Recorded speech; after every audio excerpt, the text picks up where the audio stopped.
واقعہ کربلا اس سے ریلیٹڈ نہیں ہے کہ جی ان کے اوپر پانی بند ہو گیا، ان کے اوپر ظلم ہوا، کتنے بندے شہید ہوئے، یہ سیکنڈری چیز ہے.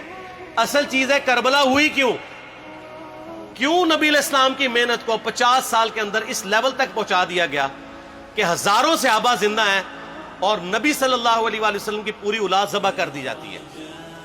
ہم تو یہ کہہ نہیں رہے کہ کیسے ذبح کیا انہوں نے، آری چلائی تھی یا تلوار چلائی تھی، یہ تو واقعہ کربلا تو سب کو پتہ ہے، ان کی شہادت بھی سب کو پتہ ہے. جامعہ ترمذی میں حدیث ہے حسن و حسین جنتی نوجوانوں کے سردار ہیں اور ان کی والدہ جو ہے وہ جنتی عورتوں کی سردار ہیں. اور المستدل حاکم میں حدیث ہے حسن و حسین جنتی نوجوانوں کے سردار ہیں اور ان کے والد ان سے بھی بہتر ہیں. تو یہ تو ڈیفینٹ حدیثیں ہیں، یہ تاریخ تو نہیں ہے، نبی علیہ السلام کے فرامین ہیں. تو ان کی موجودگی میں ان کے ساتھ یہ کچھ کیا جائے تو ہم نٹی گریٹیز میں نہیں پڑھتے، ہم اس تھیم کے اوپر کہ یہ کون سی چیز تھی جس نے خلافت راشدہ کو ملوکیت میں بدل دیا، ہم اس تھیم کے اوپر بات کرتے ہیں. ہم کہتے ہیں چھوڑ دیں، بندے ہندے چھوڑیں. الٹیمیٹلی کیا نکلا ہے، کس کی وجہ سے ہوا ہے، وہ تو احادیث کی کتابوں میں موجود ہے. ہم کب کہہ رہے ہیں خفیہ کیمرے لگا گئے جی کس نے گولی پہلا تیر کس نے چلایا، یہ وہ ہم تو بتا رہے کس کے دور حکومت میں ہوا اور ان کا اپنا کردار کیا تھا، اس کو کس طریقے سے لا کے تخت پہ بٹھایا گیا.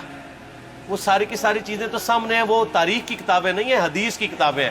اگر آپ کہتے ہیں کہ بخاری مسلم سے ہم نے صرف رفع الیدین کی حدیثیں لینی ہیں یا ایمانیات کی حدیثیں لینی ہے اور باقی جو بخاری اور مسلم میں آل امیہ کی بدماشیوں کو ننگا کیا گیا ہے وہ ہم نے نہیں لینی ہے، تو سر پھر آپ اپنے آپ کو کلیئر کٹ، پھر ہم آپ سے واقعہ کربلا نہیں ڈسکس کریں گے، حجیت حدیث میں بات کریں گے.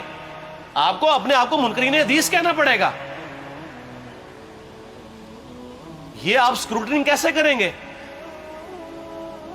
اس سے بڑی بات مجھے یہ بتائیں کہ عظمت صحابہ بڑی چیز ہے یا عظمت محمد رسول اللہ صلی اللہ علیہ وآلہ وسلم؟ تو بریلوی یہی تو رونا رو رہے ہیں، وہ کہہ رہے ہیں کہ قرآن میں تھوڑی آیات ہیں. آپ پھر مڑ مڑ کے پڑھتے ہیں قل انما انا بشر مثلکم، اس میں تو نبی علیہ السلام کی تنقیص ہو رہی ہے. تو ہم ان کو کیا کہتے ہیں کہ تنقیص مقصد نہیں، نعوذ باللہ، نہ ہو رہی ہے. آپ افضل البشر ہیں لیکن آپ کی سپیشیز بشر ہے، یہ ہم اپنا عقیدہ سمجھتے ہیں، وہ اس کو تنقیص شمار کرتے ہیں. تو پھر اس وقت آپ بھی بریلویوں کی بات مان کے تو یہ آیات پڑھنا چھوڑ دیا کریں. آپ کہتے ہیں نہیں آیات ہے کیوں نہ بیان کریں، تو ہم بھی کہتے ہیں احادیث ہے کیوں نہ بیان کریں کہ صحیح بخاری میں حدیث ہے 2812 عمار کو ایک باغی جماعت قتل کرے گی، وہ جماعت دوزخ کی طرف بلا رہی ہوگی اور عمار ان کو اللہ اور جنت کی طرف بلا رہا ہوگا. اب اس کے نرغے میں جو آتا ہے وہ آئے، میں اپنے نبی سے ٹکر لے لوں آپ لوگوں کے منہ کا خیال رکھتے ہوئے کہ میں نبی علیہ السلام کو کہوں کہ آپ نے کیوں ایسی بات کر دی کہ مولا علی کے مخالفین کو آپ نے دوزخ کی طرف بلانے والی جماعت کہہ دیا.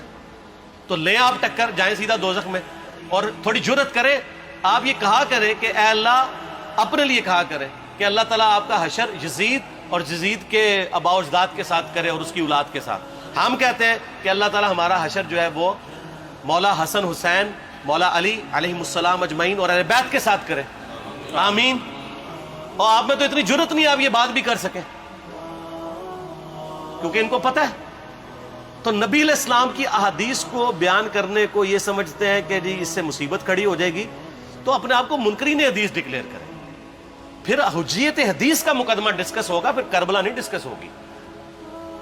اور یہ ٹی وی پہ بھی آ کے مولوی بیٹھے ہوتے ہیں، سنیوں کے بھی شیعوں کے بھی، مڑ مڑ کے جی وہ یزید نے یہ کر دیا. وہ یزید نے کیا کیا ہے یار؟ وہ تو سسٹم کا نمائندہ بن کے آیا جو پیچھے سے خراب تھا. یزید کو لے کے بیٹھے ہیں، یزید یزید یزید یزید، بھائی پیچھے سے معاملہ خراب ہوا. اگر نہیں یقین آتا تو یہ بخاری مسلم کی میں نے آلموسٹ 200 سے زیادہ حدیث مین سٹریم کی کتابوں سے اکثر بخاری مسلم جمع کیے، پڑھے.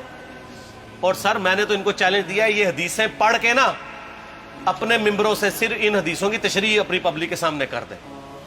نہیں کر سکتے تو پھر لعنت کے مستحق تو ہو رہے ہیں حق چھپا کے، اور قیامت دن کے منہ پہ لگام ڈالیے. اور پھر مڑ مڑ کے کہتے ہیں نہیں جی وہ کچھ چیزیں خاص ہوتی ہیں وہ عوام الناس کے سامنے نہیں کرنی چاہیے. وہ صحابہ کرام بھی بعض اوقات ایسی باتیں پبلکلی نہیں کرتے تھے. میں نے اس کے اوپر بڑا ایک میرا کلپ ہے یوٹیوب پہ، مولا علی سے متعلق 5 جھوٹ، تو میں نے کافی ساری چیزیں اس میں ڈسکس کی ہیں.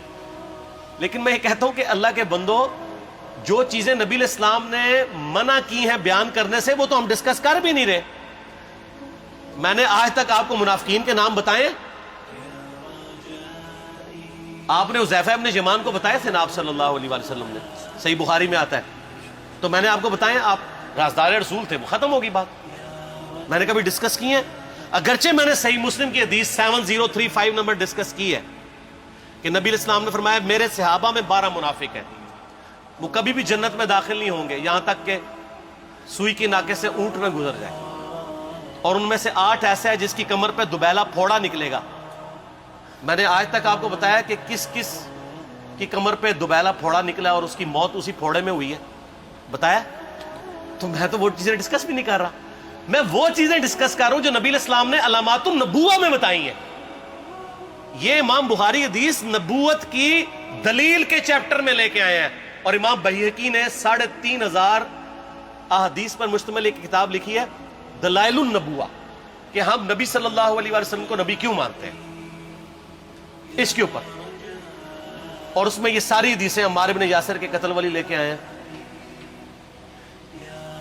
بتانے کے لیے کہ دیکھیں ہمارے نبی علیہ السلام کی نبوت کی دلیل ہے کہ آپ نے اپنی وفات کے آلموسٹ 30 سال کے بعد ہونے والے واقعے کو پہلے ہی بتا دیا. یہ حدیثیں چھپانے والی نہیں, بیان کرنے والی ہیں. علامات النبوہ کی حدیثیں. آپ کہتے ہیں چھپائیں. اگر کوئی حدیث دنیا میں نہیں چھپائی جا سکتی نا تو علامات النبوہ والی حدیث ہے, کیونکہ وہ تو نبی صلی اللہ علیہ وسلم کی نبوت کو جسٹیفائی کرتی ہے. ورنہ میرا ایک معصومانہ سوال ہے کہ نبی صلی اللہ علیہ وسلم نے یہ باتیں کر کے ان کے زوم میں نعوذ باللہ امت کو مصیبت میں ڈال دیا. آپ نے خود ہی فرمایا کہ یہ ہوگا. کیوں فرمایا آپ نے؟ میں تو بیان کر کے مجرم ہوں, تو جس نے مجھے خبر دی ہے ان کے بارے میں آپ کا کیا خیال ہے؟ یہ مسند احمد کی حدیث یہ میں نے گھر بیٹھ کے بنائی ہے کہ میری بیوی کا کیا حال ہوگا جس پہ خوف کے کتے بھونکیں گے. تو سیدہ عائشہ سے مجھ سے زیادہ نبی علیہ السلام کو محبت تھی, لیکن آپ اللہ کے پیغمبر تھے, آپ نے اپنے گھر کی خبر بھی نہیں چھپائی, بتا دی کہ یہ ہوگا. اور اس سے بڑھ کے آپ صحیح بخاری میں دیکھیں عمار بن یاسر کا خطبہ ہے. میں نے یہ سارا, پریشان نہیں ہونا, یہ ریسرچ پیپر میں سارا کچھ موجود ہے, اور کوئی چیز بھی ایسی نہیں جو اس میں سکپ ہو. صحیح بخاری میں خطبہ ہے کہ عمار بن یاسر کو مولا علی نے بھیجا کوفے میں. کوفے والے نیوٹرل ہو گئے تھے کیونکہ بصرہ سے سیدہ عائشہ آ رہی تھی, اور وہاں پہ انہوں نے کہا نہ ہم سیدہ عائشہ کا ساتھ دیں گے نہ مولا علی کا دیں گے. تو عمار بن یاسر کو تیار کرنے کے لیے, یعنی وہاں کے جو عوام تھی اس قتال کے لیے, مولا علی نے بھیجا. تو سیدنا عمار بن یاسر نے وہاں پہ کوفے کے ممبر پہ خطبہ دیا. بخاری کے الفاظ ہیں, اوپر والی سیڑھی پہ عمار بن یاسر نے حسن ابن علی کو بٹھایا, حالانکہ حسن ابن علی سے 4 گنا بڑی عمر تھی عمار بن یاسر کی, 90 پلس ہو چکے ہوئے تھے, 3-4 گنا ان کی عمر تھی, لیکن اہل بیت کا احترام کیا. خود نچلی سیڑھی پہ بیٹھے. بخاری کے الفاظ ہیں کہ اے لوگو اللہ نے تمہیں آزمایا ہے, ایک طرف دنیا اور آخرت میں تمہارے نبی کی بیوی ہے سیدہ عائشہ, دنیا اور آخرت میں, یعنی عزت اپنی جگہ قائم. یہاں لوگ سمجھتے ہیں کسی کی غلطی آ گئی تو پتہ نہیں کیا ہو گیا, وہ یار اس کا مرتبہ اپنی جگہ ہے, غلطی اپنی جگہ ہے, پیغمبر نہیں ہے وہ. اور دوسری طرف علی ابن ابی طالب ہے. اللہ اب دیکھے گا تم عائشہ کی اطاعت کرتے ہو یا اللہ کی, علی کی نہیں اللہ کی. کیوں؟ یا ایھا الذین آمنوا اطیعوا اللہ واطیعوا الرسول واولی الامر منکم. ان کا اولو الامر مولا علی ہیں, ان کی اطاعت واجب ہے. یہ اللہ نے آزمایا ہے کہ اللہ کی اطاعت کرتے ہو یا عائشہ کی. اور آپ حیران ہوں گے, یہ حدیث امام بخاری حضرت عائشہ کی فضیلت والے چیپٹر میں لے کے آئے ہیں. اگر امام بخاری مشورہ کر لیتے نا ناسبیوں سے تو انہوں نے کہا تھا سر آخری صحیح رکھو, پچھلے والا رہن دو, بلکہ پچھلے والا رکھو آخری والا رہن دو, کہ عائشہ دنیا اور آخرت میں. وہ حدیث گھٹنے کا میں آپ کو طریقہ بتاتا ہوں, کاٹ چھانٹ کرنے کا. وہ آدھی حدیثیں لکھتے ہیں نا, آدھی حدیثیں ایسے لکھتے ہیں امام بخاری کہ سیدہ عمار ابن یاسر نے خطبے کے دوران فرمایا کہ سیدہ عائشہ دنیا اور آخرت میں تمہارے نبی کی بیوی ہے, بس. لیکن امام بخاری نے پوری حدیث لی ہے, آگے وہ بھی ڈالا ہے کہ اللہ آزما رہا ہے کہ عائشہ کی اطاعت کرتے ہو یا اللہ کی؟ جیسے آپ کے علماء کر رہے ہیں. صحیح مسلم کی حدیث 6488 آدھی بیان کرتے ہیں سارے مولوی، بریلوی، دیوبندی، اہل حدیث سب. میرے صحابہ کو برا مت کہو. اگر تم میں سے کسی نے احد پہاڑ کے برابر بھی سونا خیرات کر دیا اور میرے صحابہ نے ایک مد یعنی 600 گرام خیرات کی، آدھا کلو، اس کے آدھے کو بھی نہیں پہنچ سکتا بس. حالانکہ یہ مسلم کی حدیث سٹارٹ اس سے ہوتی ہے کہ عبد الرحمن بن عوف کو خالد بن ولید نے گالیاں دی جھگڑے کے دوران. حالانکہ دونوں مسلمان تھے، دونوں صحابی تھے. آپ نے حضرت خالد بن ولید کو بلا کے ڈانٹا، فرمایا تم میرے صحابہ کو برا مت کہو. تو خالد بن ولید نے تو آگے سے نہیں کہا حضور میں بھی صحابی ہوں. ان کو پتا تھا کہ عبد الرحمن بن عوف نے اس وقت اسلام قبول کیا جب اسلام کا مطلب تھا مار، تکلیف اٹھانا، اور خالد بن ولید نے گولڈن پیریڈ میں صلح حدیبیہ کے بعد اسلام قبول کیا. میں اب تم لوگ یہ کر رہے ہو، تم لوگ اگر احد پہاڑ کے برابر بھی سونا خیرات کر دو، یعنی صلح حدیبیہ کے بعد والے لوگ میرے ان کے برابر نہیں ہو سکتے. اور جو فتح مکہ پہ معافی مانگ کے مسلمان ہوئے ہیں طلقاء، مؤلفۃ القلوب، آل امیہ، ان کا تو لیول ہی کچھ نہیں ہے. یہاں تو خالد بن ولید کے بارے میں یہ بات کی جا رہی ہے. اور پھر وہ مؤلفۃ القلوب اپنے زمانے میں ممبروں پہ سب و شتم کروائیں سیدنا علی پر. تو سب سے پہلے تو ان کو کہنا چاہیے جن کے بارے میں حدیث تھی کہ تم صحابہ کو گالی مت دینا. ہم نے تو خیر کبھی دی بھی نہیں ہے. اور میں یہ آخری جملہ ان کو ایسا بولتا ہوں کہ جو ان کے دماغ تک ڈرل کر جائے گا کہ آل امیہ نے جو کچھ اپنے دور کے اندر سیدنا علی کی گستاخیاں کی ہیں نا، ہم نے تو ویسی کوئی ایک گستاخی بھی آل امیہ کے بارے میں نہیں کی ہے. میں نے آج تک آل امیہ کے اوپر بائی نیم کسی کے اوپر لعنت کی ہے؟ حالانکہ یہ مولا علی پہ کرتے رہے. یہ ہے لعنتی خود ہو گئے نا. جب مولا علی پہ لعنت کی تو لوٹ آئی. مسند ابی یعلا میں صحیح سند کے ساتھ حدیث موجود ہے، مسند احمد میں بھی موجود ہے کہ سیدنا علی کو جس نے گالی دی اس نے رسول اللہ کو گالی دی صلی اللہ علیہ وسلم. جب ام سلمہ نے کہا تھا، شیخ زبیر صاحب نے اس کو تحکیم میں صحیح لکھا ہوا ہے فوٹ نوٹ کے اوپر، کہ لوگوں تمہارے ممبروں پر رسول اللہ کو گالیاں دی جاتی ہیں، تو انہوں نے کہا معاذ اللہ، ہم کب کہیں گے، ایسا نہیں ہو سکتا. تو ام سلمہ نے کہا تم لوگ علی اور اس سے محبت کرنے والوں پہ گالی گلوچ نہیں کرتے ہو کیا؟ جبکہ میں نبی کی بیوی کہتی ہوں کہ سب سے زیادہ رسول اللہ سے محبت، سیدنا علی سے محبت نبی صلی اللہ علیہ وآلہ وسلم کرتے تھے. لہٰذا جب یہ تم کہتے ہو نا علی پر لعنت، علی سے محبت کرنے والوں پہ لعنت، تو یہ لعنت تو تم نبی علیہ السلام تک لے کے جا رہے ہو نعوذ باللہ. کیونکہ علی سے محبت کرنے والا پہلے نمبر پہ نبی صلی اللہ علیہ وآلہ وسلم ہے. اور پھر کہتے ہیں سب کا مطلب تنقید ہے. اور نہ، پرانیاں گلاں، پرانے بابے، پرانے بزرگ، جھوٹے ہو. صحیح مسلم کھولو 6229 غدیر خم سے اگلی حدیث، لعن اللہ ابا التراب کے الفاظ ہیں.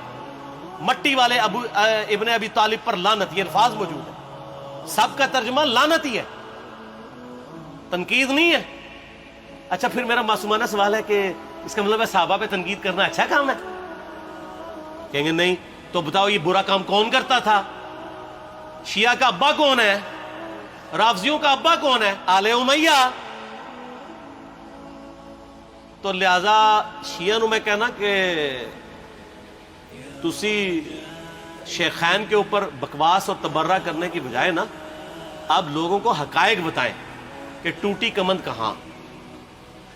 یہ سب مجرمین آل امیہ ہے.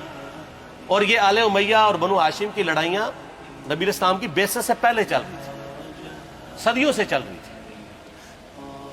وہ تو پھر اللہ نے بنو ہاشم کو نبوت کے لیے چنا تو ان کو یہ پھر جیلسی ہضم نہیں ہوئی، وہ چیز آگے چلتی تھی. خیر چھوڑ دیں، ایک تلخ ٹاپک ہے. صلاۃ بر محمد و آل محمد، اللہم صلی علی محمد و علی آل محمد. ٹھیک ہو؟